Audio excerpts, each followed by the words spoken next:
The event at the University of Buffalo has been the subject of a large-scale backlash. Students and faculty have shared their frustration now publicly over inviting conservative commentator Michael Knowles to speak on campus Thursday. Tonight we're hearing from event supporters, planned protesters, and the university's leadership.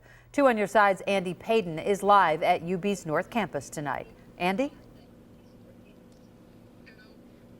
Scott and Mary Alice, in about 48 hours, students here at the University of Buffalo will gather behind me at Slee Hall for an event that has grown increasingly controversial over the coming days. And tonight, the speaker himself is responding.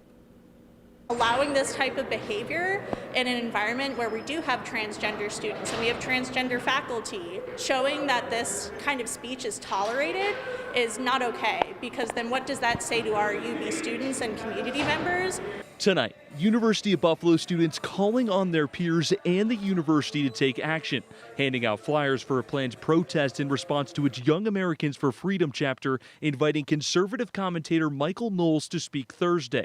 It's different to have an opinion of someone else. It's another thing to, incite violence and to spread hateful rhetoric as if it is the objectively correct way. The decision has drawn campus-wide backlash from students and faculty, particularly from the university's LGBTQ+ community, which has called Knowles' comments at last weekend's Conservative Political Action Conference a call for genocide, after he said transgenderism must be eradicated from public life entirely.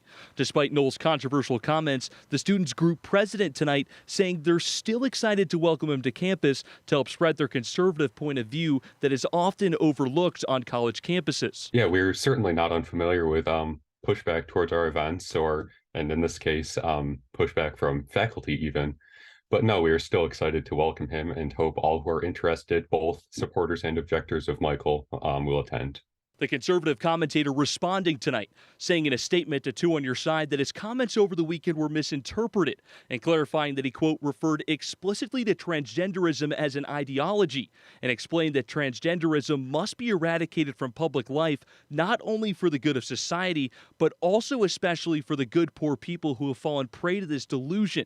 No even mildly reasonable person could have interpreted my words as insinuating any sort of violence. The university president also acknowledging the backlash today, saying in a statement sent to all students and faculty that the university does not condone hate speech and values the transgender members of its community.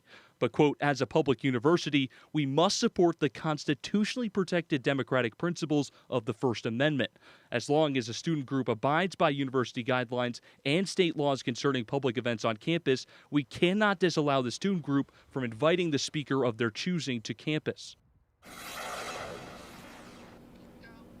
Now, students here are not just taking the university's reasoning and plan to protest behind us here an hour before the event starts at 7 p.m. on Thursday. Live at the University of Buffalo tonight, Andy Payton, Channel 2 News.